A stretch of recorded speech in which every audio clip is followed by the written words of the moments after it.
Our program for today, we will be having high-level remarks from the chairman, Mr. Mpho Makwane, and presentations from our panel members, and question and answers, and then a 15 minutes media interviews.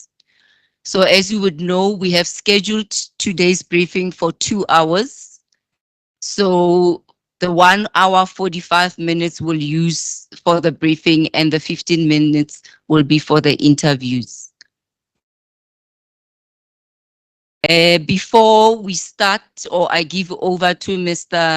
Mpho Makwane, let's do the safety evacuation. Mr. Emmanuel Makoba will take us through the safety evacuation. Thank you. Good morning, ladies and gentlemen. Welcome in Franklin Auditorium. In the event of an incident in the building with a PA system in the room, we will receive the message from the control center. We listen to the message, then you check your belongings. However, before you leave the room, please help people with disability if they are in the room. Then we have 4 emergency exit doors. I have 2 doors on my left. I have another 2 doors on my right. Please use the 2 doors on my left, go out and take the staircase down, go through the security checkpoint, and then outside there next to the pool, there is assembly point number 2. You can assemble there with our attendance register. If the 2 doors on my left is blocked, then you can use the 2 doors on my right. Is a passage, you go out and take your right. At the end of the passage is a glass door. Go through that glass door and take your right again and take the same staircase down to assembly point number 2. If the staircase is blocked, you go straight as you go into the building. By the retail stores, you take your right and go through the security checkpoint. Then in front of you, you will see the car park. Next to the car park, there is assembly point number 1. We can also use that assembly point during the emergency. Should you need to report anything in this room, any safety hazard or any emergency, from your cell phone, you dial 011-800-6666 or 011-800-441. Should a fire starting in this room, on my right on the passage there, we have 2 fire extinguishers. We can use that fire extinguisher to extinguish the fire. Only those colleagues who are trained to fight the fire can help us with that part. On those 2 nearest assembly point, we wait there until our safety officers come and address us if the building is safe and clear. And then you come back to the same room and continue with the business of the day. I thank you. Thank you, Mr. Makoba. Over to you, Chairman, if you're ready. Thank you.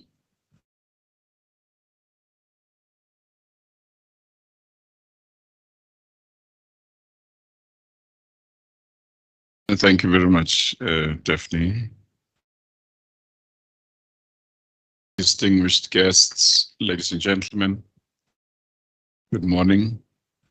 Good morning to all members of various media houses that have joined us this morning. Greetings to members of the public. Greetings to our Eskom employees, Eskom guardians. It is our privilege this morning on behalf of the Eskom board, on behalf of the management and the employees of Eskom, to brief the South African nation on the status of the electricity system and the winter plan. Our obligation as a power utility in South Africa, as required by the grid code and our licensing conditions of the NRS, places a responsibility on us to inform our customers on the status of the system when it becomes evident that the performance of our power system will adversely affect their way of conducting business. The national system operator under the transmission division plays a crucial role in ensuring the reliable and efficient operation of the power system through balancing the dispatchable energy and ensuring the integration of renewable energy resources. Our power system is severely constrained, largely due to poor maintenance of the Eskom coal fleet, but we have our newly appointed executive, Mr. Beging Malo, and also other executive colleagues, as have already been mentioned at the table, who will expand further on this briefing, the details. With the winter season upon us, the power system will be even more constrained. The weather forecasters are anticipating a much colder winter season, as we also saw with the rains in the last couple of days, that there's clear patterns of weather change in our country. And these challenges will result in high electricity demand as heating of our homes and spaces is required. As has been stated in many previous updates, rotational load shedding is implemented from the national system operator perspective, managing the power system to mitigate the probability of a total system collapse or a total countrywide blackout. The Board of Directors reported in our update of earlier this year that we had approved a 24-month generation fleet turnaround and recovery plan, which is being implemented in earnest. We are 21 months now towards the attainment of the penultimate goal of 70% EAF by 31 March 2025. We're in full support, as the board, we're in full support of the Eskom management in their efforts to improve the performance and the life extension of the generation coal-based power stations. We fully comprehend the adverse impact that rotational load shedding has on South Africa's already fragile economy and its people. We're doing everything to mitigate the intensity of rotational load shedding, including taking lessons from the rest of the world. Often load shedding is seen as a uniquely South African phenomenon, but we've seen that effective rotational load shedding during winter months requires a coordinated effort among all stakeholders within a country. While South Africa has implemented a successful rotational load shedding program that schedules power outages based on a rotating roster, ensuring that the entire country experiences equal downtime and the burden of rotational load shedding is spread across all regions and industries, we continue to draw valuable lessons from global best practices and country-specific case studies. Lessons from Vietnam, from Japan, and Australia provide useful insights on how we as Eskom, government and industry leaders can improve electricity supply and resilience during winter. Eskom's debilitating impact on South Africa's economy and its competitiveness is undeniable. The Board of Directors is working tirelessly with all our key partners and shareholders to turn the tide on this negative reality. As you will see from the management's presentation, we are implementing a host of interventions ranging from improving our plant availability, increasing the utilization of plants that are traditionally meant for peaking, and intensifying interventions to reduce demand. These interventions are critical for us to reduce the impact of load shedding in the short term. However, more interventions are required to ensure sufficient energy to support South Africa's economic growth in the medium term. The board, through the Business Operations Performance Committee, is working to assist the generation team in ensuring that the recovery of the plant performance is sustainable. This includes ensuring that we improve our collaboration with industry, NECOM, and the several government departments. The generation recovery plan depends on focusing on the recovery of 6 priority power stations, namely Tutuga, Majuba, Kendal, Matla, Duba, and Kusile power stations, while sustaining performance of our best performing power stations, Medupi, Matimba, Letabo, and Peking. We've also seen improvement at Camden Power Station, one of our oldest power stations, and we believe with dedication and focus, we can also get similar results from Hendrina, Grootvlei, and Arnott power stations. We have stabilized leadership in the division by deploying experienced former power station managers to roles that give leadership and depth to areas of concern, including within our primary energy division. The 3 units at Kusile Power Station, in terms of their recovery, is underway, and we should see the units returning to service in November, December 2023. We also welcome the debt relief that we received from National Treasury. It will certainly go a long way in ensuring that the much needed capital, CapEx, funding that is required to plan well in time and execute adequate full maintenance and refurbishment required in various existing power stations. While we are expecting to go through winter for the first time this year without the 960 megawatts that are available from Kuberg Unit 1, it is a necessity to ensure completion of the life extension and steam generator replacement. The unit is scheduled to return to service in September 2023, and a month later, Unit 2 outage will follow. The plan remains to end the financial year 2024, so 31 March 2024, with energy availability factor at 65%. Beyond our own generation capacity, we are also vigorously pursuing the transmission development plan, including fast-tracking the setting up of the National Transmission Company, whereby we have numerous projects at different execution stages for the expansion of our transmission grid to allow for the connection of new generation and generators and provide for the grid stability. On the 24th of April, we held our national demand side management indaba, with emphasis on a collaborative initiative with our customers and energy-intensive users in collectively implementing demand management response initiatives.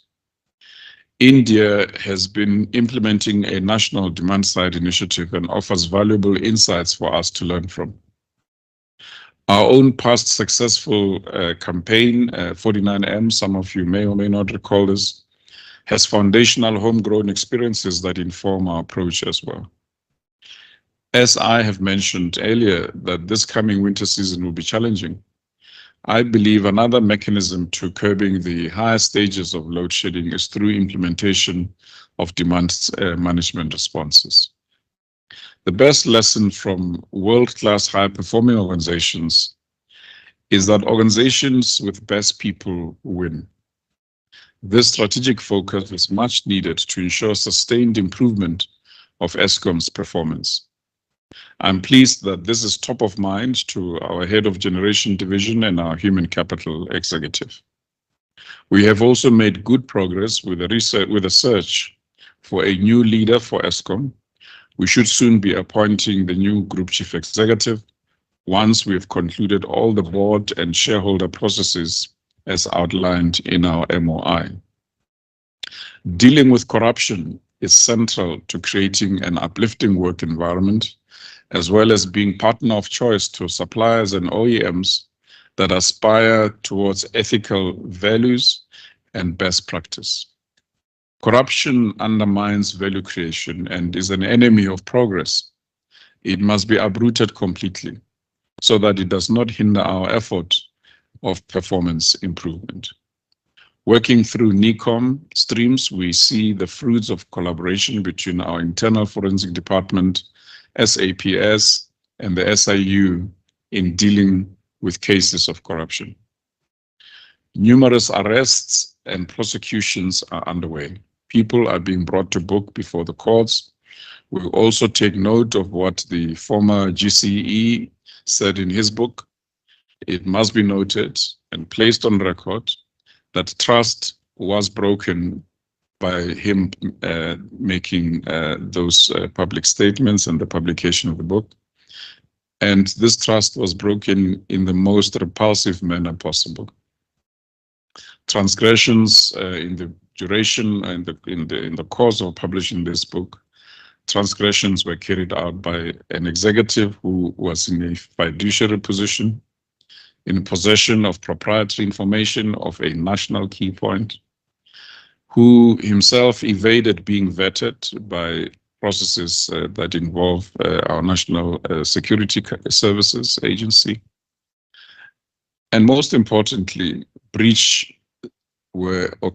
occurred in terms of the Protection of Personal Information Act, various aspects of an executive director's duties as defined in the Companies Act, the PFMA, and his own contract of employment losses on confidentiality. Our corporate governance teams are reviewing all this and will take appropriate and reasonable steps to ensure that the board takes all necessary action. We will also, through the Audit and Risk Committee of the board, be embarking on an independent investigation to get to the top of and veracity of the allegations made. We are continuously looking at mechanisms, processes, and practices to improve the quality of our internal controls to root out the negative parasitic effects of unethical behavior and corruption. A reliable and effective electric grid is vital for the growth and development of any country. Countries that invest in building a robust electric grid are better equipped to power industrial growth, to support the economy, and foster sustainable development practices. Successful countries that have a well-established electric grid often enjoy increased economic prosperity, higher standards of living, and improved quality of life.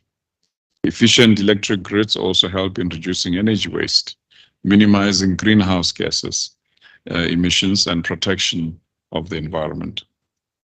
On this note, I wish to now hand over to our acting group executive, Mr. Caleb Kasim, our divisional executives, Ms. Becky Ngumalo, Sohumojo Skiepers, and Monde Bala, to take you through the operational details on the status of the system and the winter plan. With that, thank you very much. Over to you, Caleb.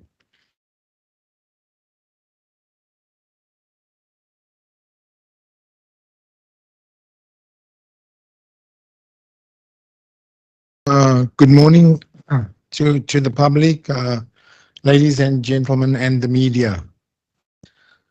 I think firstly, starting off, it is going to be a difficult winter, as the chairman has indicated. And in this presentation, we'll highlight the contributing factors. Substantially, we're going into this winter with 3,000 megawatts less capacity than we had during the last winter. 3 units of Kusile plus the 1 unit of Kuberg. However, the focus during this winter, first and foremost, must be the performance of the generation fleet around the energy availability factor. And in presenting this winter plan with the support of the system operator and energy planning under Mr. Skiepers, we really focused on the key objective to keep our unplanned loss factor at less than 15,000 megawatts. However, we know it's been a struggle to keep it at this level, and in maintaining that level of 15,000, that then corresponds to much more lower levels of load shedding during morning peaks, during the day and evening peaks. However, we will also indicate that if the interventions that we have planned for the winter does not achieve the desired outcomes and your UCLF unplanned outages reaches levels of 18,000 megawatts, then the likelihood of stage 8 load shedding during peaks is extremely high. I must take the opportunity again reiterate that in Okay. terms You of a answered all that. national blackout, we are confident that that will not occur because of the interventions and the control mechanisms that we have in place through a competent system operator team and obviously led by Mr. Skeppers. More importantly, load shedding is necessary to keep control of the transmission grid, which is critical. And that is why the choice of the levels of load shedding is then executed to still remain in control of the grid. During this winter, Becky will touch on what generation is doing in terms of energy availability factor. It's important to improve the performance of the stations that the chairman has indicated. And then in the medium term, throughout this calendar year, we focus on the recovery and restoration and bringing online Kusile units 1, 2, and 3 as part of the temporary stack recovery. That will be followed by the permanent stack recovery. We would need the support of environmental affairs to operate those plants come November, December. But also what we will utilize during this winter period is much more higher utilization of OCGTs within the budgets that are allocated following the NERSA decision and the debt relief. In total for this calendar year, generation has 20 billion available to spend on OCGTs. The recovery plan will be touched on, but it's important you will see when Monde presents the need for DSM as another lever to manage the demand. We must also have an appreciation that over and above what Eskom needs to do within its control, having more capacity and megawatts onto the grid is essential to give us stability in terms of the electricity sector and reliability. Minister Mantashe announced various bid windows in his budget vote around bid window 7 and 8 of relating to renewables of 5,000 megawatts. The positive announcement around battery storage of 1,230 megawatts, and then gas to power of 3,000 megawatts. That we must acknowledge that that generation capacity will require, from a transmission perspective, that the grid availability and constraints needs to be addressed. And as indicated by the chairman, the importance of the transmission development plan and that acceleration of that transmission development plan, that transmission doesn't become the constraint going forward for the industry and the economy. Just with regard to positive developments, NECOM has been very supportive of Eskom under the leadership of the electricity minister, supported by all the other ministers. We welcome that and these robust engagements. We know the importance of working with the Minister of Forestries and Fisheries in terms of dealing with air quality requirements and emission requirements in balancing the needs of supply of electricity to the citizens of the country. Financially, I think following those two decisions of the regulator as well as the debt relief, we are definitely in a much more better position. As the chairman has indicated, we've now allocated and released capital expenditure across generation, transmission, and distribution for the next 3 years. We are comfortable and confident that we'll be able to increase that to a 5-year horizon.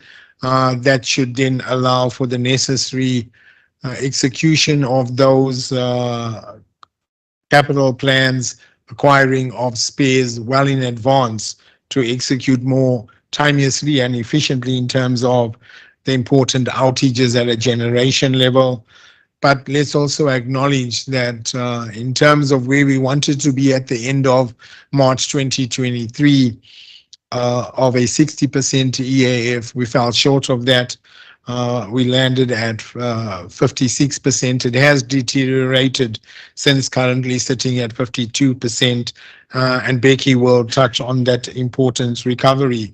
I've touched on the importance of adding megawatts and having that grid availability as and when those megawatts come online, also coupled with independent megawatts in terms of the announcement by the president in terms of independent companies can also bring megawatts onto the grid. So that is important. The combination of new capacity, our own generation performance improving, and then bringing that together with demand side management initiatives to balance the supply and demand.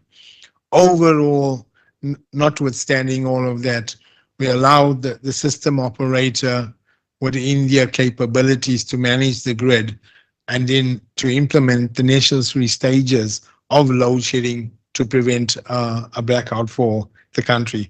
I will now hand over to Becky, Mr. Skeepers, to take us through the outlook for the winter, and then that will be followed by Becky and then Mr. Bala. Thank you.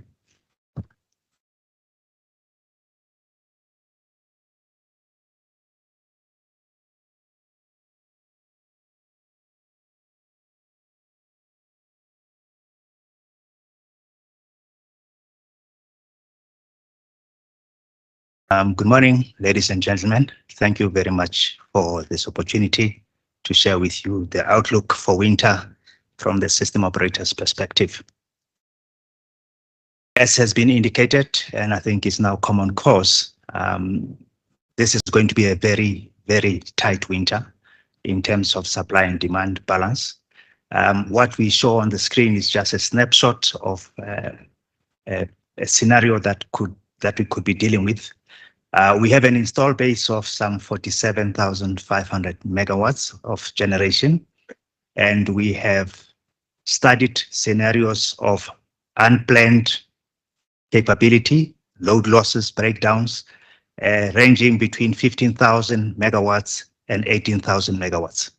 What has already been explained is that what is contained in there already includes the losses that we've suffered with the delays on Quebec Unit 1, as well as the unavailability of Kusile Units 1, 2, and 3. We clearly have said we need to continue to carry out reliability maintenance, and that will range between 3,000 to 6,700 megawatts. In a later slide, Mr. Ngumalo will indicate what the outlook is more specifically in terms of what is planned. But clearly, as we go into the high demand period, we actually plan to do less maintenance intentionally, and that has been the pattern all along, and you'll see what that looks like. But what this then tells us is we have available capacity at the end of the day of some 26,500 megawatts. If you look on the graph on the right-hand side, where we have available 26,500, but we project demand potentially peaking at some 33,000 megawatts. So we have a shortfall, and that is the period into which we are operating, and we are moving in with time, and hence the challenge that we have. One of the other factors that impact what happens on a daily basis is really the unpredictability of the performance, and that you have swings that you may actually find that you start the day off on a good footing, but as day progresses, certain things happen, and then you find that the situation changes, in which case we, as usual, would notify the public around the changing circumstances, and if necessary, increase the level of alert for the system. There's been a question raised previously around what is different between this winter and last year's winter, and this is what we are trying to demonstrate here. In terms of capacity that's available, as we've indicated, we are starting on the back foot with 3,080 megawatts less capacity available because of Kusile 1, 2, and 3, as well as Quebec 1, which is on outage, and unfortunately won't be available during the winter. The planned maintenance will range between 1,300 megawatts and 3,000 megawatts, but this pattern is really fairly similar this year to last year. We've had an additional 75 megawatts added to the grid through the IPP program. And with the standard offer program that we are running, we have already contracted 100 megawatts that should be contributing to the system during this winter. And we are expecting that to increase. And we are working hard to make sure that we get as much additional capacity onto the system as possible. And then we also have received approval to procure in terms of the emergency generator program, and we're expecting 290 megawatts from that effort. On the demand side, we expect between 33,000 and 34,000 megawatts of peak demand. We have made efforts through the demand response program, and we have added 151 megawatts since last year, April. And on the DSM side, 57 megawatts already higher than last year, which I think is a positive move. On the power alert, which I trust colleagues are aware of, which is flooded on television, we typically get up to 270 megawatts at peak, but this is a fairly mature program. But we are hoping that the public will keep paying attention and responding appropriately to reduce demand as far as they can. All right, so in terms of the winter outlook, we consider 3 scenarios, and what this indicates is that depending on where we land on a particular day, we may have up to stage 8 load shedding if our interventions to reduce demand and improve reliability are not effective. So it's a risk-based kind of assessment. And what we are indicating is that the base case is up to 15,000 megawatts, in which case, as you will note, according to the table, we're going to have load shedding ranging between stage 3 and stage 5 between now and the end of August. And you can see for yourself the number of days that we project potentially to be at risk in that scenario. What I think we also need to appreciate is that in reality, this is not static. It is very dynamic, and we move between scenarios during the course of the day. So this is really just a highly simplified view of what may happen. If we go up to 18,000 megawatts of breakdowns, there is a likelihood that we would be at stage 7 load shedding and potentially even stage 8, especially when you go into July and August when demand is higher. So this is going to be a very difficult winter, and hence our plea to customers to reduce as far as they can, to use only what they need. And this goes to households, businesses, industry, and so on, because we are in a difficult space and we really need all of us to make efforts to contribute. There are various risks that apply during this period, and I think we just need to remind ourselves of this. Firstly, the reason for the load shedding, I trust, is now well understood, that we are doing this to maintain stability of the power system, to ensure that supply and demand remain in balance at all times. It's a very painful thing to do, but it's very necessary to avoid something even worse, which is a blackout. The tightness of the winter outlook, I think we've discussed already. What that also does is, if we have delays in returning units to service, there's a knock-on impact because we don't really have spare capacity on the network to move outages around. So we really operating under very pressurized conditions to make sure that we do what we can to do the maintenance, return units on time, and avoid a knock-on impact that will put us again on the backlog. We also know that we've had the unfortunate experience that occasionally there have been sporadic incidents of industrial action. We are an essential service and we are not allowed to strike as Eskom employees, but there have been incidents, as I think you are aware of, that has happened. We have not catered for that in this plan. So we are obviously working closely with our organized labor colleagues and employees to say, let us be disciplined and maintain the system stability even as other matters are being discussed between management and organized labor. I've already spoken about the variance in the breakdowns that can go between up to 4,000 megawatts overall, and that is something that presents a challenge in the from a point that this is not all predictable. And lastly, we have spoken already about the unavailability of the 3 units at Kusile, as well as Quebec 1, taking us 3,080 megawatts into the red. And clearly, that puts us in an extremely difficult position already. I think it's important that we reiterate this message that the increased load shedding does not mean we are at a greater risk of a national blackout. We've got a nice graphic here that indicates that with load shedding, we have a controlled reduction of demand to match the available supply. We schedule this ahead of time. We operate this as Eskom, the municipalities as distributors, in a way that it is all controlled. And it is a proactive action to ensure that from national control all the way down to the municipalities, that we manage supply and demand appropriately. And this is something that we believe is the best we can do. The alternative, which is a national blackout, is really a nightmare scenario because it would mean this is an uncontrolled situation where we lose supply across the whole country. And that's really something we have to do everything to avoid getting into. It would also mean that for this to happen, you need multiple systems to fail. So it's a very low likelihood event, but clearly if it happens, the impact would be very significant. If one looks at events across the world where there have been blackouts, it's been firstly something that came unexpectedly.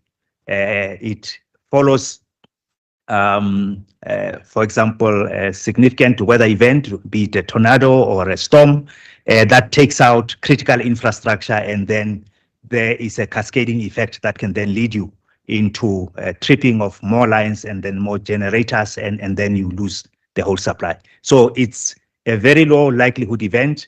The power system is designed to avoid getting here.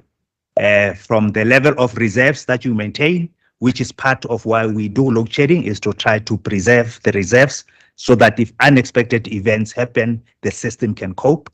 From the protection systems that are there to ensure that if there are unexpected events, there is interventions that are automatically taken to bring back, to avoid this running away. So load shedding is not a blackout. A blackout is something that is uncontrolled, and it would mean there's no power across the country. That, ladies and gentlemen, is my last slide.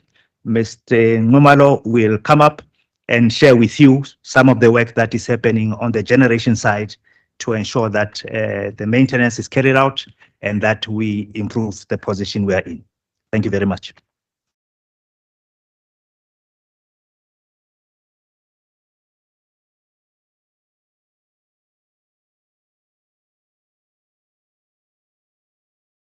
Thank you, Ndate Skippers, Chairman of the Board, Eskom members, the media, and the public. Good morning. I think it has been said that we are actually going through an extremely difficult period this winter. And there were things that we needed to do because we needed to deal with the situation now in the short term to go through the winter, and also to, while also not forgetting that this company needs to still run for the future.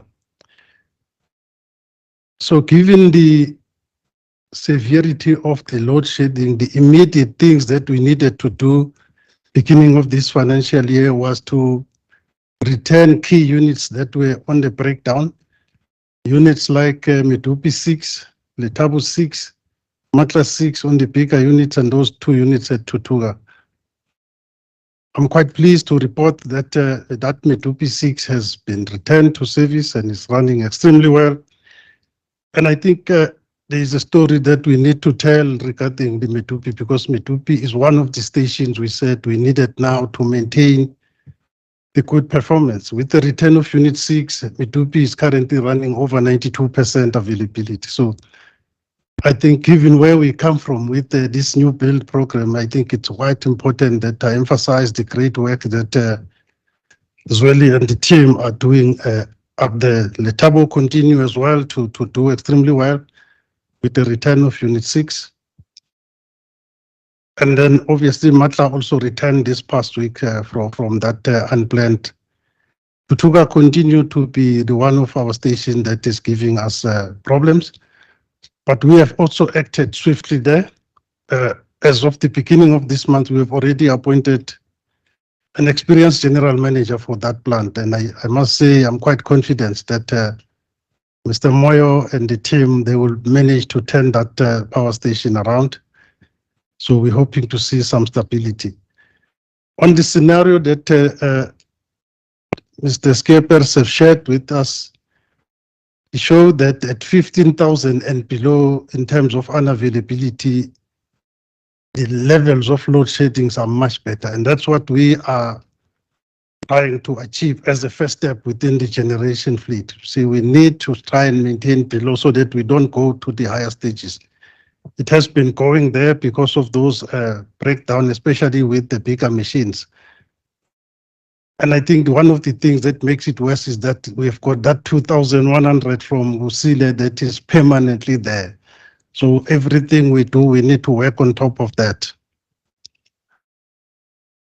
And I think in terms of the maintenance for this winter period, obviously as part of our cycle, as mentioned by Spomutso, we are looking at having very few units running there, one of them being Kubek 1. And then we also got a Kendall machine there and also the one at Ngula that's going to be running through this winter.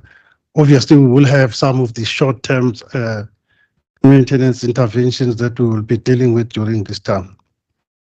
We plan to peak the gas utilization at around 20% for this year. I think the acting GCE has touched on the level of budget that we have for this year, which is about 20 billion. And that will also assist us. On the demand side management, my colleagues Monday will touch on that, but there has been a lot of work that has been done on that space within the company as well. And we are hoping that it's also all these efforts will assist us to deal with this winter period.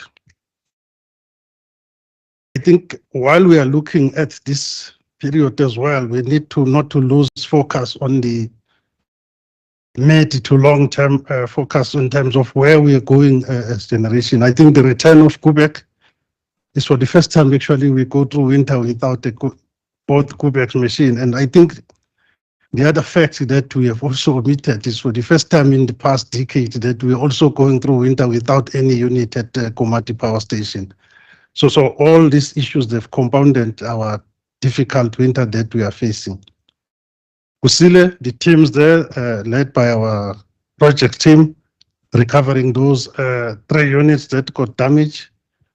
So they are working hard. I think all efforts are there to make sure that by the end of this year, these machines return. Then on top of that, we're also planning to bring back bring online the Kusile Unit 5. This is one of the new units.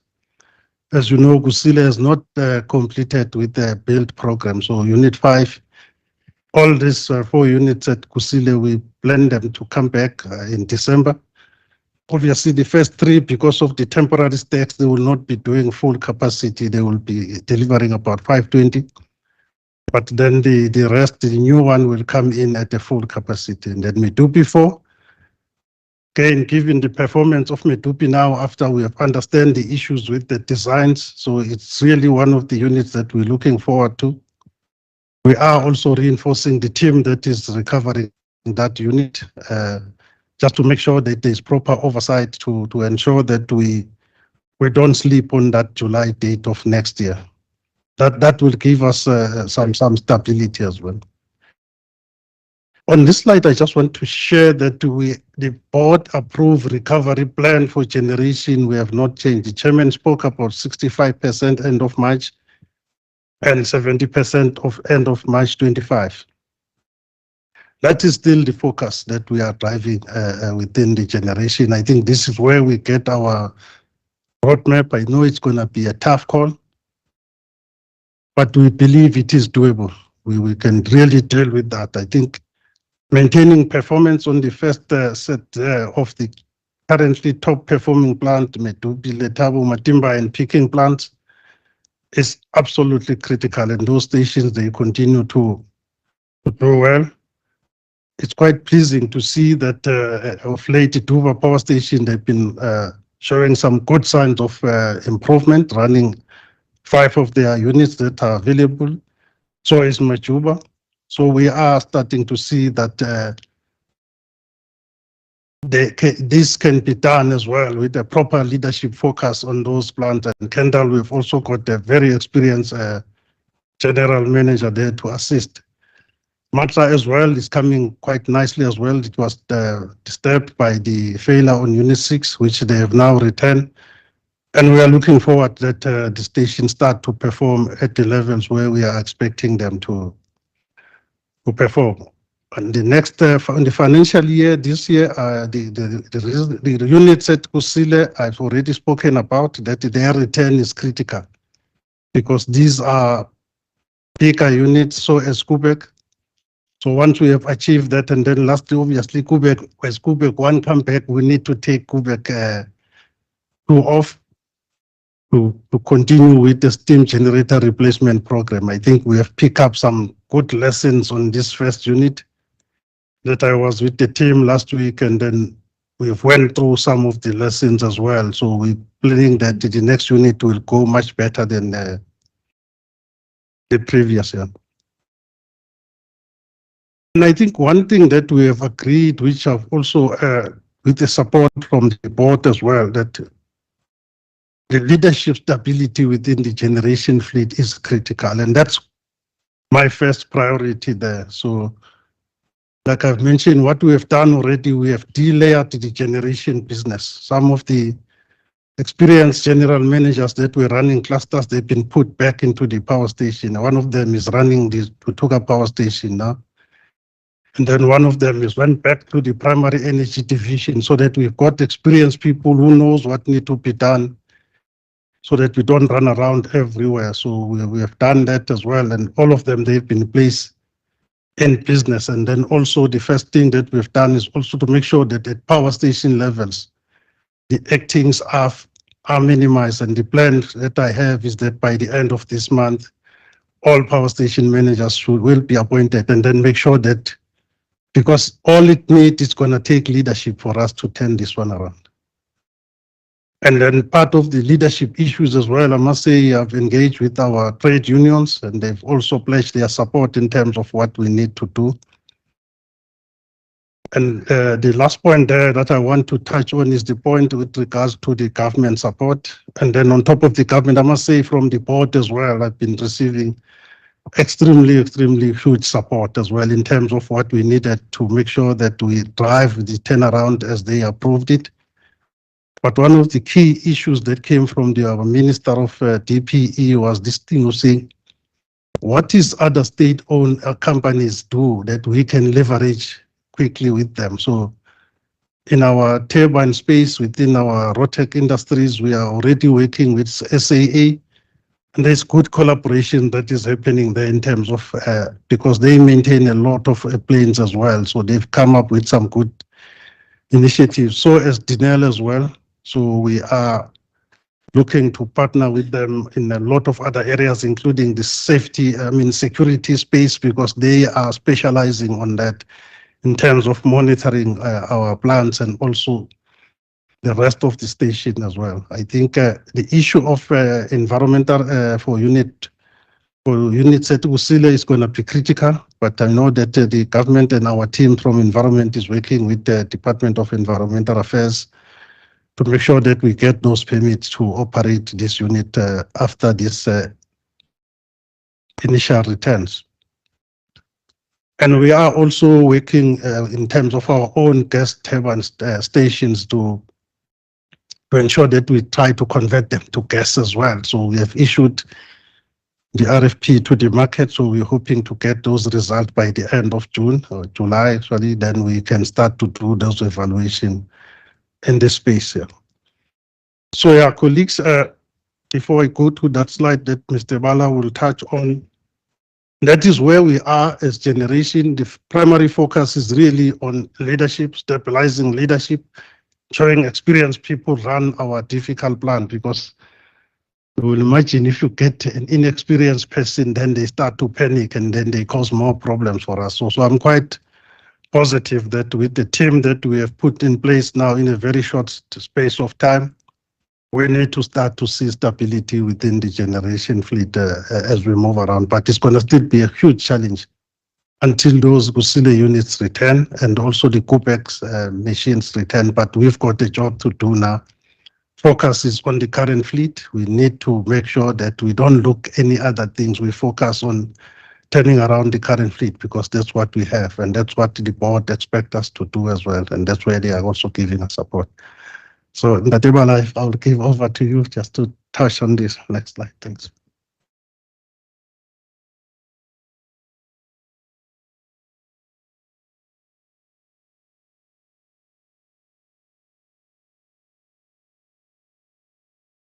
Thank you, Zwide. As slide of the Eskom board, my colleagues, the Eskom guardians, and to the media houses, good morning. Yeah, okay, there we go. All right, so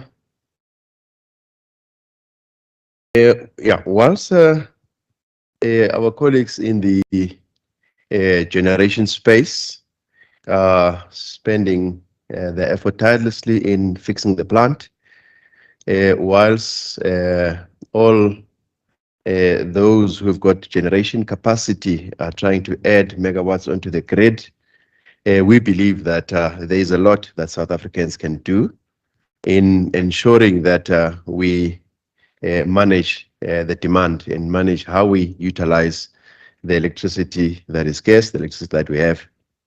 So on the demand side, we are calling to action for this particular winter on all South Africans to protect our electricity supply and reduce the stages of load shedding.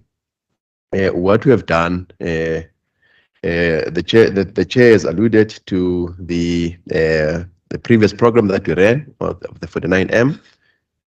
Through those interventions, we have ramped up what is available on the demand side, up to 4.5 gigawatt on the demand side program. On the 24th of April, again, as alluded by the chairman, of 2023, we launched the Eskom demand side management program through the DSM Indaba, whereby we put in action programs that is aimed at increasing that 4.5 gigawatts. We have deployed a large fleet, and we continue to do so, of smart meters.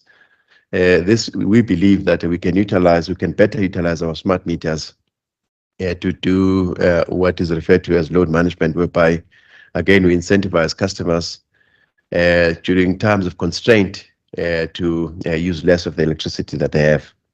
We will be launching very soon our media campaign, an aggressive media campaign, whereby we're calling all of us to action. Over and above that, we have implemented various pilots across all sectors of the electricity supply chain. This includes industry, this includes commercial, including residential.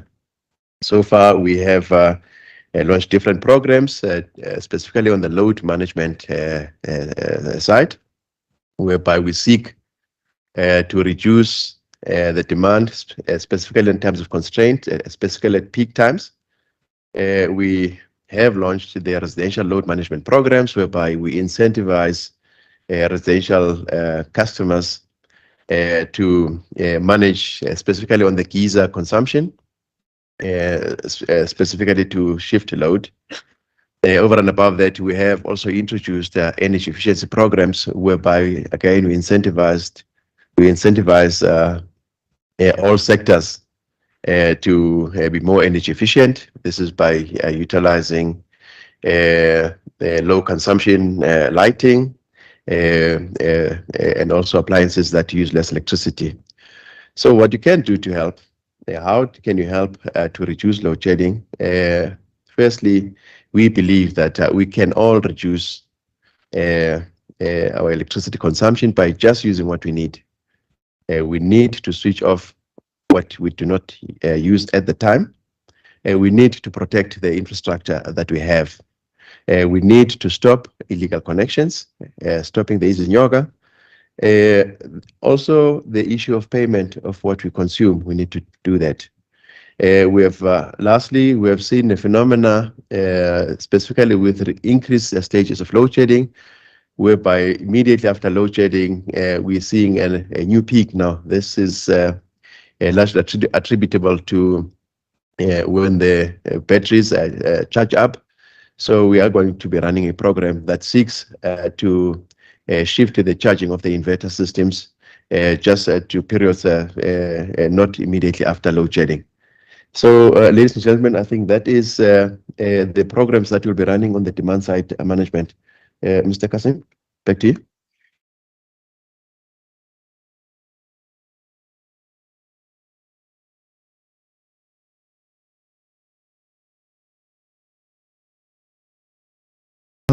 Thank you, Monde.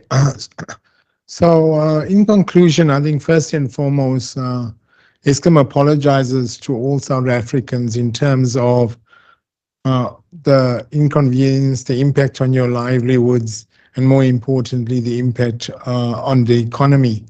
We are doing our best to limit the impact of load shedding, whilst first and foremost ensuring the protection of the grid. As we've indicated, a combination of our own performance, demand side management initiatives, as well as adding megawatts to the grid will help reduce the impact during this winter. It is going to be a difficult winter. I think also just to have an appreciation and understand, when we talk about the stages of load shedding, in terms of hours to the consumer, stage 6 load shedding equates to 12 hours of interrupted supply in a 32-hour cycle. In the event that we get to stage 8 load shedding, those hours of interruptions will increase from 12 hours in that 32-hour cycle to 16 hours in a 32-hour cycle. Just for an understanding and to understand how it will impact on consumers in the event that we do experience stage 8. But most importantly, the goal, the objective to Becky, but supported by the rest of the EXCO and all the Eskom guardians, is to try to minimize that by keeping that UCLF at the 15,000 megawatts, which then avoids a situation of getting to these higher stages of load shedding. Thank you for the opportunity. Daphne, let me hand back to you.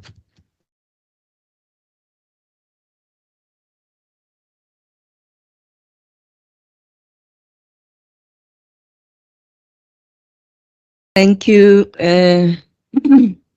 members of the panel. We are going to take questions, and we will be responding to those questions. How this will be run, we'll have one round of questions per media house or a media company. And we'll then go for, and we'll start with the colleagues in the room. Thereafter, we'll take 5 questions, and then thereafter, we'll take 5 questions from the colleagues that have connected remotely. And then we'll have a round of follow-up questions. And if time allows, we'll go for the second round. And our dead stop, as I've mentioned, it's 9:45 so that we can allow for the one-on-one interviews. Okay. So I'll start with the questions. We've got Bongani Hans from Sunday Independent newspaper. He would like to know or if Eskom can clarify a document called NRS 048 Part 9 Edition 3 that is under construction by the National Regulatory Services Association of South Africa, which is, in his understanding, would allow Eskom to implement load shedding beyond stage 8 and all the way to stage 16. Now, EFF leader Julius Malema also warned South Africans that in the near future, Eskom's problems may worsen, leading to extreme challenges in providing electricity. So he's got 4 questions. I'm going to take the first question. Ladies and gentlemen, if you're putting, as I'm saying that I'm going to allow 1 question, so if you must make sure that your questions or your first question is the one that you want us to answer. Otherwise, the rest of the questions will respond to them later. So his first question is, with what I have mentioned above, it seems there's a reason for South Africans to panic, as it seems like electricity problems are worsening instead of improving.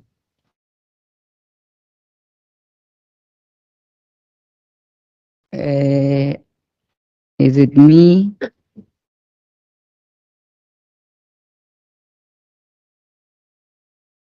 There we go.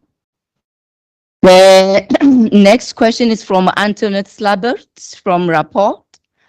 Your scenario slide shows peak demands forecast of 32,500 megawatts at the most, but you expect demand of up to 34,000 megawatts, correct? Why is that? And does it mean your assumptions are unrealistically conservative and load shedding may even get worse than shown? And then we've got Ritumetse Makwea from the Citizen News. His question is that this morning, the ANC Secretary General Fikile Mbalula said load shedding will be over by end of the year 2023. That is, he said government is on top of the crisis, but it seems like the stats say otherwise. What exactly is the timeline? Is there an end in sight? From Chris Yelland, from the EE Business Intelligence, can you tell us what is the average percentage load curtailment that has been required by the Eskom system operator from its key industrial customers, while South Africa has been on stage 6 load shedding this year since 1st January 2023? Can you tell us the amount in megawatts? What would the level of load curtailment be if we move to level 8? So I'll end there with the questions that came through the chats, and I'll go, I'll take this opportunity and give it to the members of the panel, and then we can then take questions from the house. I think I've done things the other way around. My apologies.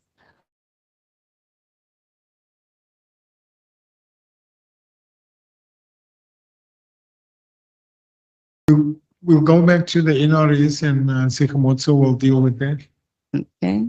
Definitely, if you can just put that question up again. Thanks. Right. No. I'll deal with the NRS question. Thanks, Caleb.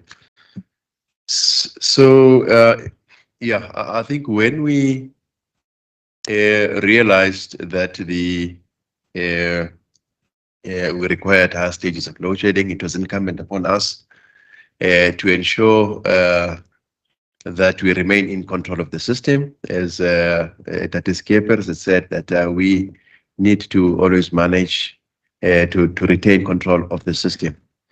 So that then necessitated that we have load shedding schedules that talk to stages higher than stage 4 and stage 6. We then thought it necessary to look at what would be some of the worst case scenarios. We then decided to take it all the way up to stage 16. With that, we as we are not the only people that implement load shedding, we needed to ensure that also in the municipal space, as distributors, that they also have their schedules updated up to stage 16. So it was a preemptive but necessary exercise. Otherwise, we would really then be out of control had we gone to stages beyond stage 6, as we've had at the time. So yeah, I think that then talks to the issue of stages beyond stage 6. Thanks, Kenneth.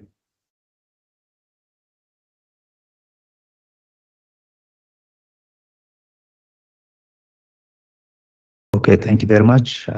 If you could go to the next question, please.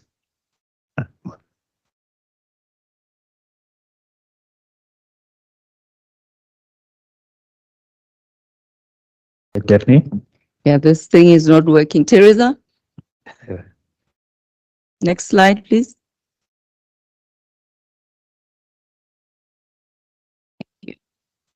Yes, so thank you very much to the question from Antoinette. The actual demand forecast for this year is 33,000 megawatts, not 34,000 megawatts.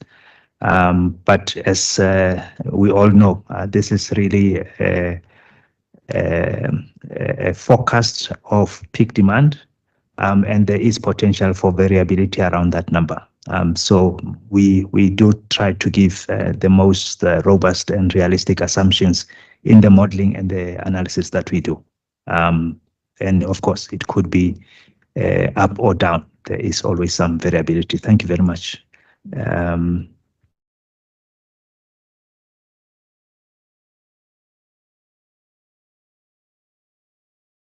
Okay, Daphne, the question about load shedding in by the end of 2023. I think as we've indicated in today's presentation, most important factor is to protect the grid and avoid a blackout. In the event that load shedding is required to keep the grid stable, that is the decision that the system operator will make. We've reiterated the importance of improving our performance in terms of generation, as well as bringing more megawatts online. Ultimately, per the recovery plan, is to reduce the stages of load shedding going forward, and then to eventually get to a point where load shedding is behind us. But most importantly, it is going to be a difficult winter, as well as we see that even the remaining part of the year is still quite challenging. Thanks.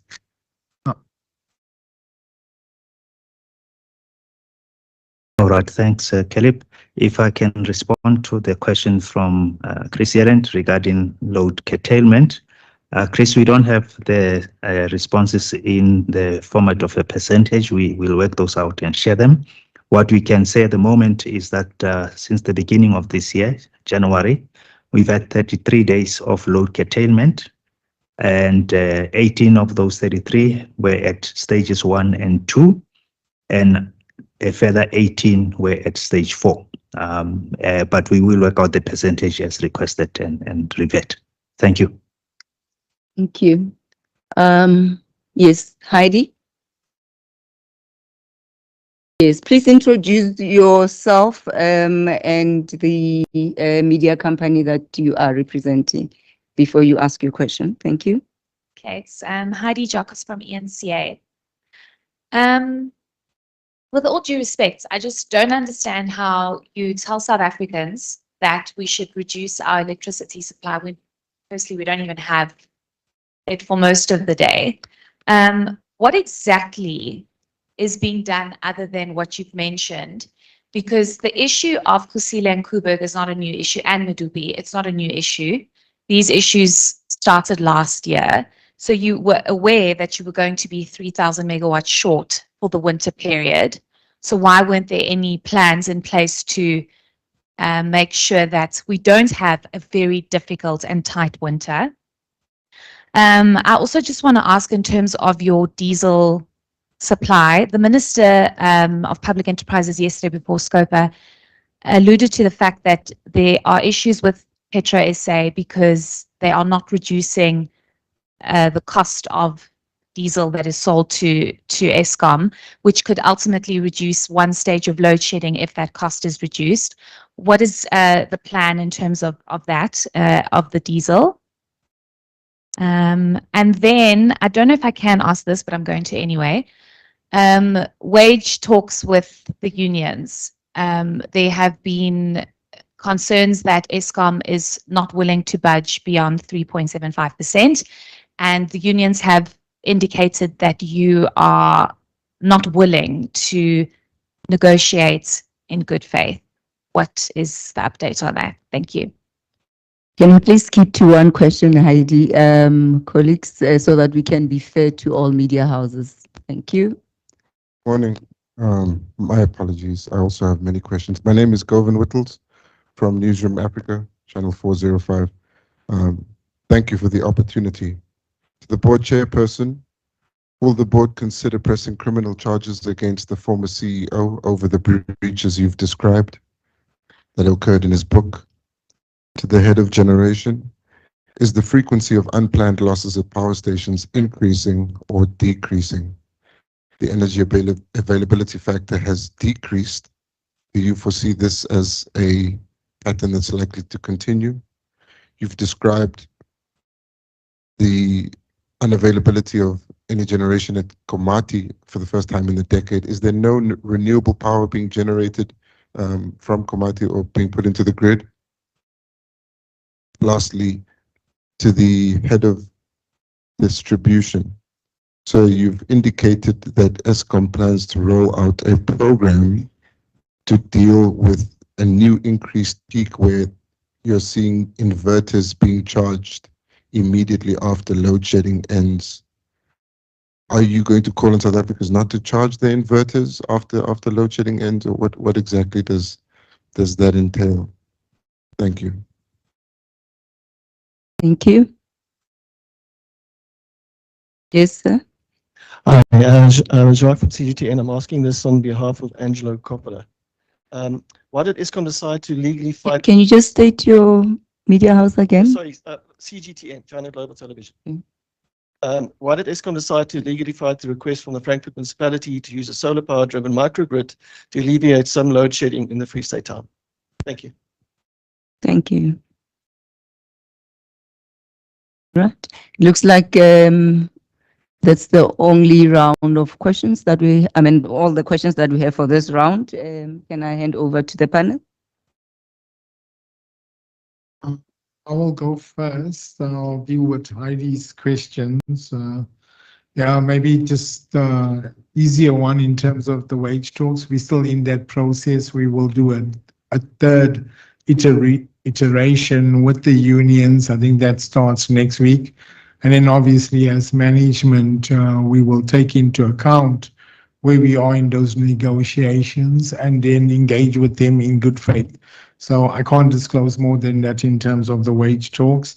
With regard to Petro SA, in terms of what we pay, there's a wholesale price as well as a discount in terms of the contractual arrangement with Petro SA.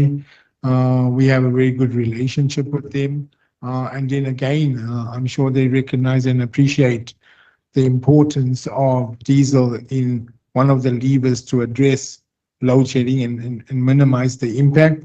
And we will work with them in terms of that. If we can get it even far cheaper, that is the intention. However, there is an appreciation. Let's acknowledge in terms of the OCGTs, we have 2,000 megawatts. There's 1,000 megawatts from the IPPs. With the gap that's indicated, it means the rest of generation must also come to the party. Maybe let me just complete on the diesel. We did mention in the presentation the 20 billion for our OCGT plants. As part of the budget, we've also have 10 billion rand for the diesel IPPs. So in total, Eskom's OCGTs and the IPPs comes to 30 billion. In terms, did we know about this and could we have done better? I think in terms of Kusile, we're busy with those temporary stacks. It does take time. That is unfortunate. We're working as fast as possible. And with regard to Kubert, in terms of the requirements of embarking on and achieving the extension of the lives of Kubert, that is the cycle in which the outages are done. And we'll have to deal with that challenge of not having those megawatts. I think we must also acknowledge that new capacity has not come onto the grid as was originally envisaged. That has put additional pressure on Eskom. If I then hand over maybe to the chairman to deal with Govan Whittle's question. Thank you, Caleb. The question raised by Govan also relates to the question raised by Terence Creamer, the first question there. We are going to embark upon a governance review. So our company secretary is already looking at various resources that we will leverage from various kind of legal counsel, learned friends in company law and corporate governance. We should let the process run its course and then benefit from the full reports that will come from there. And that's what will then guide the board. So I don't want to preempt that process. Thank you.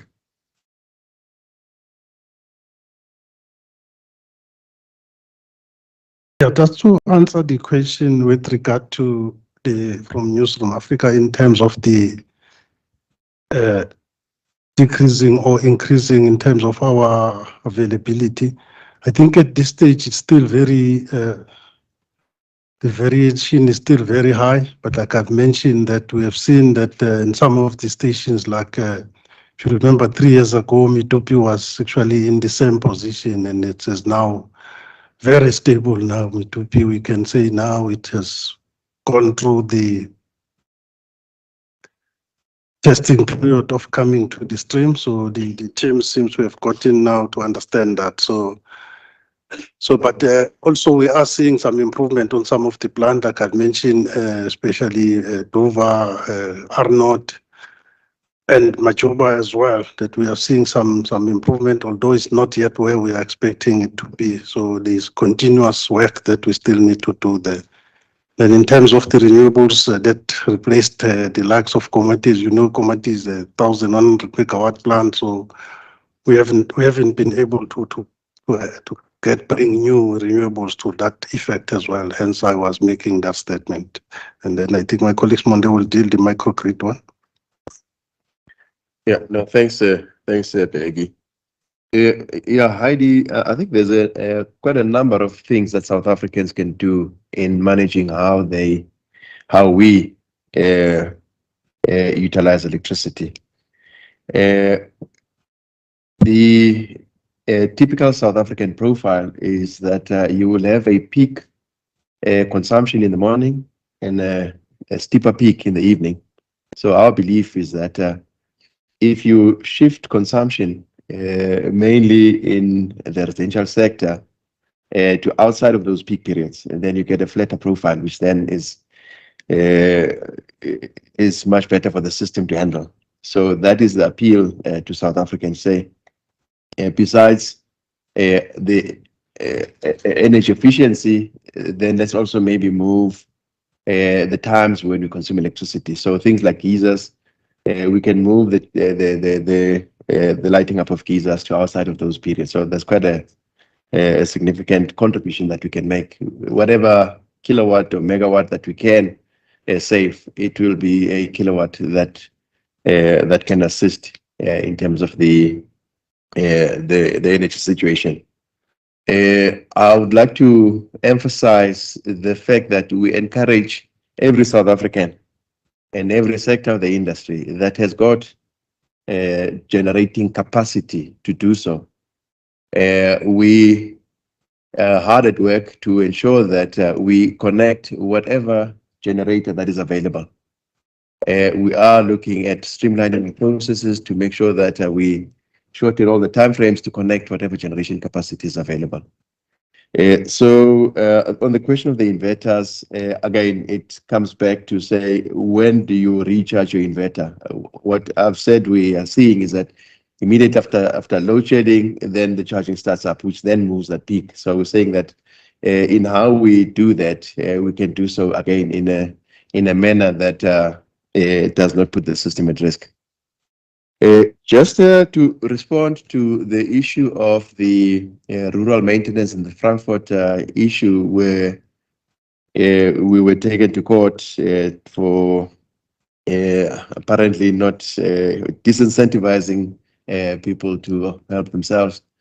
Yeah, I think safe to say that we are working with rural maintenance on how best we can deal with their situation. Maybe just a bit of background. Rural maintenance came to Eskom say, can we please we have got this generating capacity. Can we do our own load shedding? We said yes. So that's what has happened. What is clear is that in terms of their own generation, it's insufficient to cater for their total demand. So the rules of the load shedding regime, in accordance with NRSO 48.9, is that at the time when we need to reduce the demand to match supply, we look across the base. So that's where we are on the Frankfurt situation. Again, we are working with them to say how best we can how best we can deal with that particular situation. But in as far as them doing their own generation, that is it's something that we strongly encourage. We strongly encouraging the South African to do the same. Thank you. We've covered Terence's questions, and then I'll give Becky to deal with Janine, Erasmus, and Carol, patents around the UCLF. Okay, let's ask the question. So there's also Janine Erasmus from Business Day. The question is, what has been the average unplanned outages for the last 2 months? And then Carol Payton from News 24, what has been the average UCLF for this financial year so far? In terms of EE business intelligence, please clarify the average in the calendar, Miriam Issa.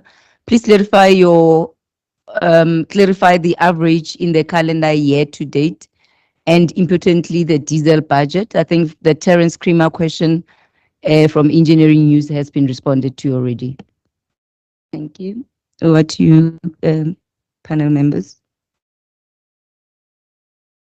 Thanks, Stephanie. I think both questions from Janine and Carol, they are almost the same, talking about the UCLF year to date. It's been ranging between 16 and 17,000, which that's cumulated to about 52%. That's where it currently is. That's what we want, trying to improve with those initiatives that I've mentioned. Thank you.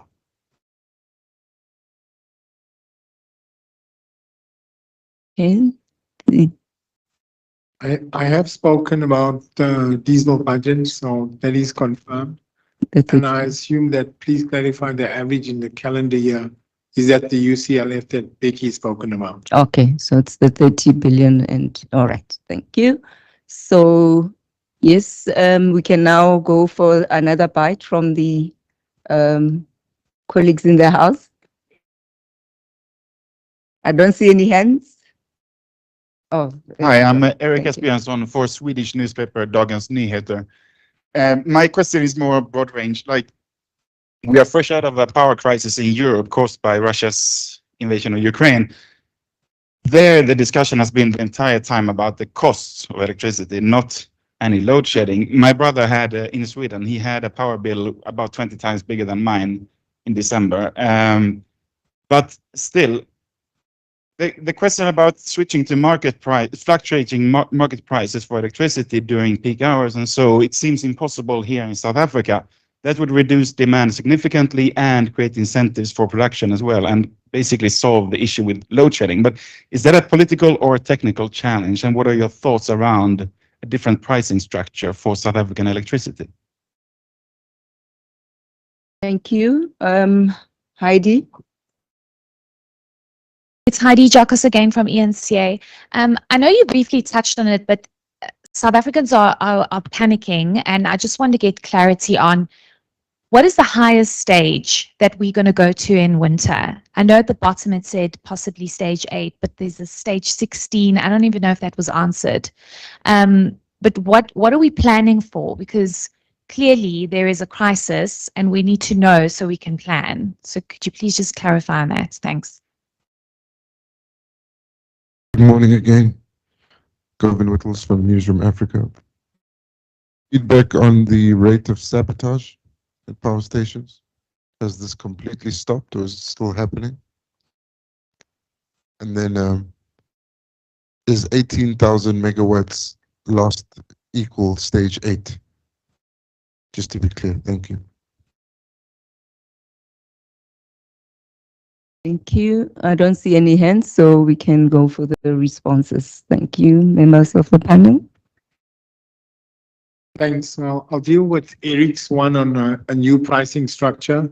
I think first and foremost, you got to follow the policy which is set in terms of the Electricity Regulation Act. That is then coupled with the electricity pricing policy, and then in terms of NERSA and the multi-year price determination methodology. That is being looked at in terms of the change in amendments to the Act as well as the electricity pricing policy. In the short term, no, we will still work within the current pricing mechanism.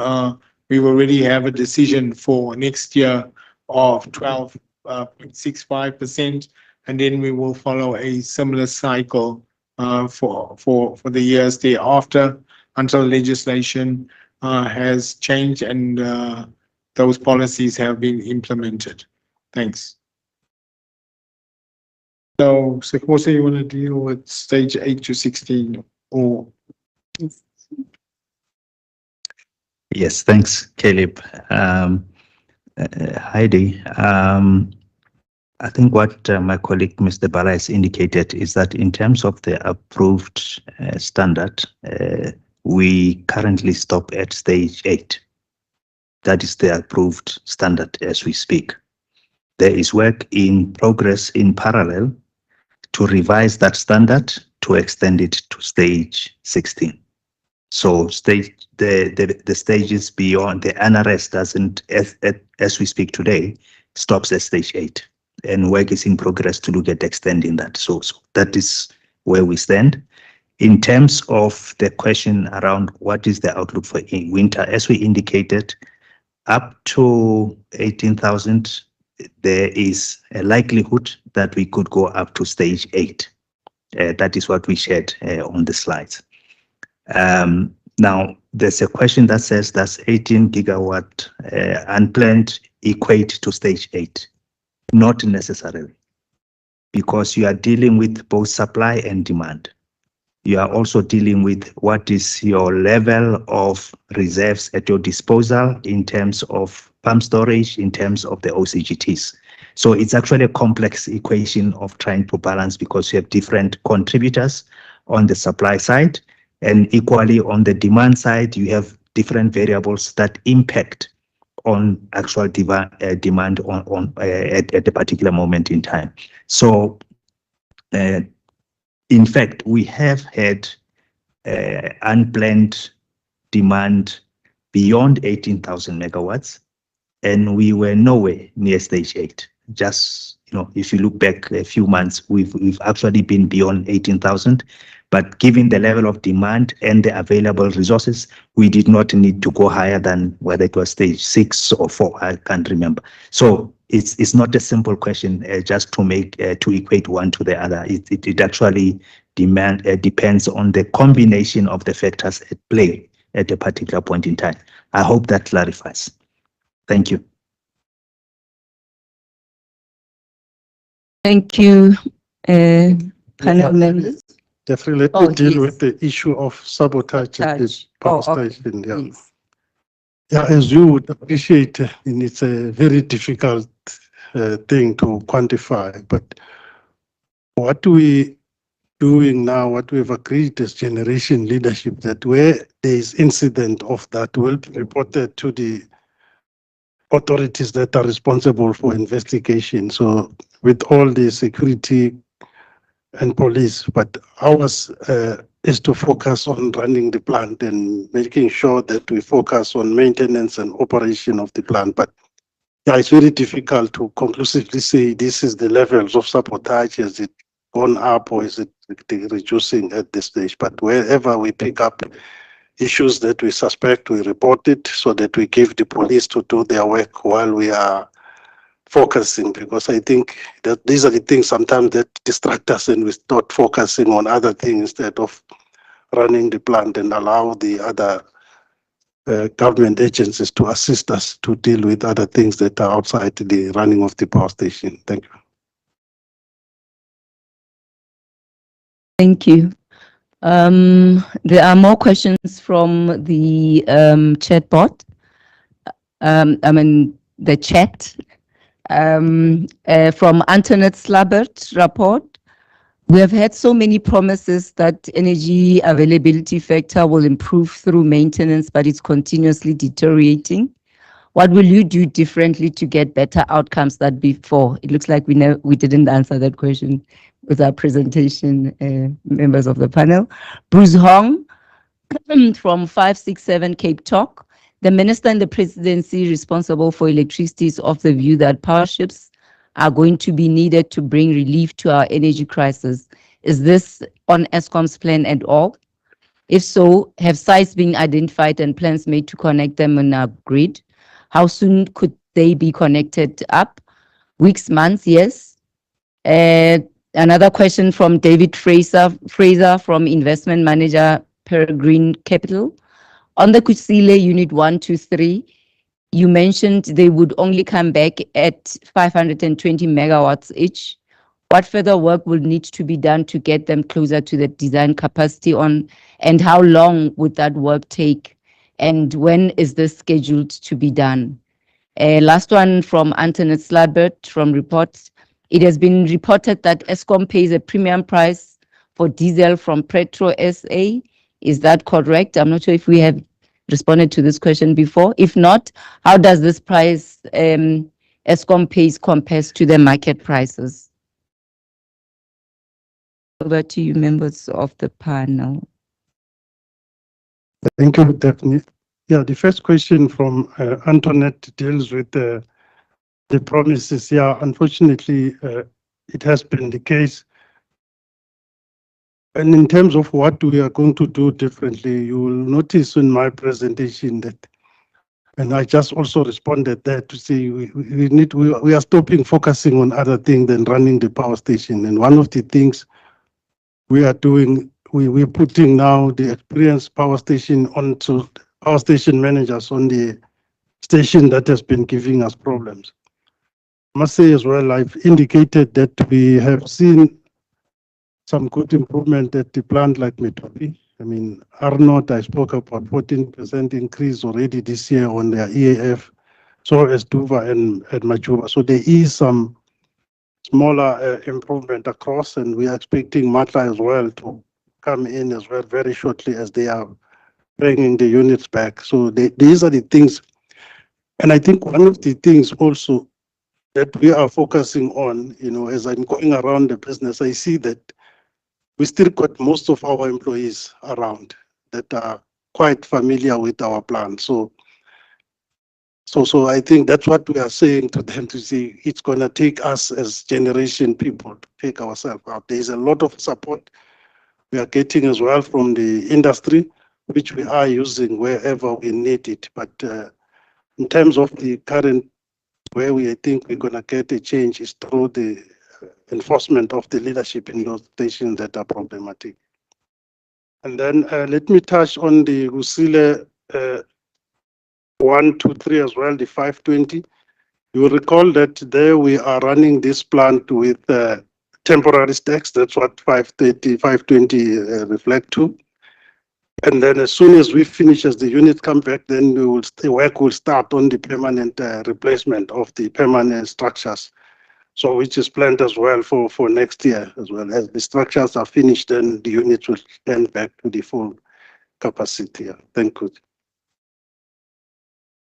With regard to Bruce Hong's question in terms of power ships, that's within the domain of the Department of Minerals, Resource and Energy to add more megawatts to the grid. And whenever those processes are concluded, we would then add it to Eskom's grid. So really, that really falls in the domain of the DMRD. Right. Also dealt with the Petro SA Yes. question previously from Antoinette Slabat, where we are with Petro SA. Thanks. Yes. Is there any hands from the house of follow-up questions or additional? Yes, Heidi.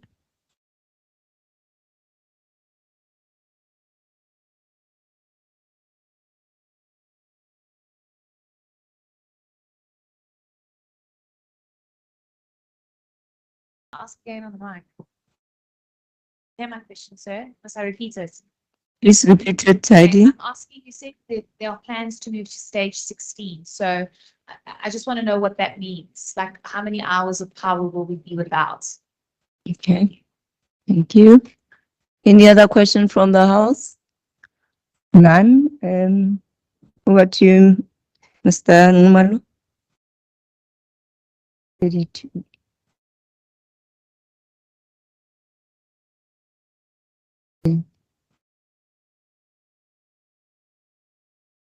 Yeah, so Heidi, perhaps just in terms of terminology, we are not planning to go to stage 16. What we are saying is in terms of preparedness, in the event there's a requirement to move to higher stages of load shedding, we believe it's important that there be proper schedules so that the public and customers can know what to expect in the event we get there. We are not planning to get there. I think Mr. Ngumalo has been very emphatic that all the efforts are to move away from these higher stages of load shedding.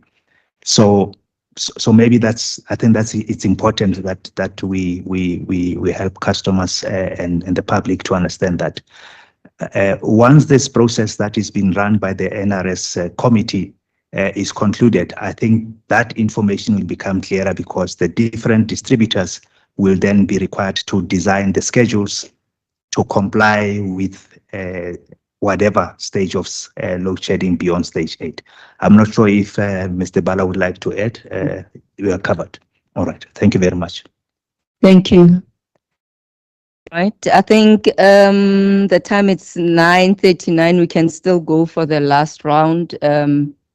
We have additional questions from the chat. Antoinette Slaber's rapport. It has been reported that Eskom will approach NERSA for more money for diesel. Is that correct? If so, has such an approach been made? What regulatory mechanism is being used? If not, where will the extra money for diesel come from over and above the amount allowed by the regulator?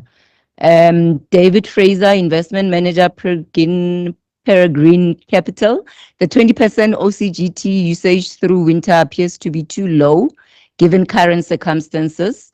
What are the obstacles around increasing the usage to 30 or 40% through the peak period?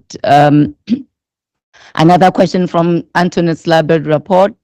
Can you please explain Eskom's position regarding voiding as implemented by rural maintenance in Frankfurt and what that means for other renewable energy projects aimed at mitigating load shedding? Another question from Joseph Cotrila, I guess I'm spelling that correctly, Financial Times. What was the purpose of the acting chief executive's recent visit to China? Which Chinese entities did he speak to? Were offers of assistance made from the Chinese side? And if so, what were these offers and what will Eskom do with them now? I'm not sure if we haven't answered that question before in the media query as part of the media query. Miriam Issa, EE Business Intelligence. Why are you no longer releasing the daily stats for peak demand and generation to the media, together with breakdowns. If I'm mistaken, where can we find them on regular basis? I think that one I can answer. We are sending on Twitter, but if they still, that's the last one. If the media houses want me to continue sending them on WhatsApp, I'll do that. But on Twitter, we are sending on daily basis. Thank you. Over to you, members of the panel. Thanks. With regard to Antoinette's question, or is Eskom approaching NERSA? No, we're not. We already have a decision for the next 2 years. What does it mean in terms of extra funds? As I've indicated, 30 billion for the entire year. The only avenue we have as Eskom is, again, through our own efficiencies. In terms of the debt relief, we cannot borrow. So we have to live within what is available through the tariffs, effectively our operations, and then through the support we already have from government in terms of the debt relief. There is an opportunity, if we can improve the amount of collections from municipalities where the arrears is standing at 57 billion, that will then bring in more cash to spend more on OCGTs. But there is no mechanism or any approach from Eskom to the regulator. I'll also touch on David's question of the 20% load factor. As we've indicated, that's what we are planning for this winter. You have to look at this across the 12 months that you need to then have this 20 billion for Eskom and the 10 billion for IPPs over the 12 months up until March 2024, unless there's another mechanisms of additional funds, which at this point doesn't exist. Maybe let me also address the Chinese visit. Minister of DPE has responded in Scopa, and then as he indicated, once he's completed with his report, he will then communicate to the public. Thanks. If I may deal with the issue from Antoinette on voiding. Eskom distribution as one of the licensed distributors is required by law to comply with the prescripts of NRS 048/9. This applies to all other distributors in the country. So the term voiding is it's nowhere on the NRS of 048/9. That was part of what we argued when we went to court with rural maintenance. So we are not familiar with the term voiding. What we are doing with any renewable or any generator for that matter is we are working to ensure that those get connected to the grid as quickly as possible so that we can start getting the benefit of the additional megawatts from whatever generation source is available. In as far as voiding is concerned, it was a term that was made up by rural maintenance, and it's a term that we are not familiar with. Thank you. Thank you. Ladies and gentlemen, it's 9:45. We are going to stop here. And I would like to take this opportunity to thank you for coming through and all the questions. I hope we've clarified all the speculations that have been going out there in terms of what is going to happen in winter 2023. And we have now come to the end of our session, and thank you very much. God bless. So now we are going to move to the 15 minutes of the interviews. Thank you.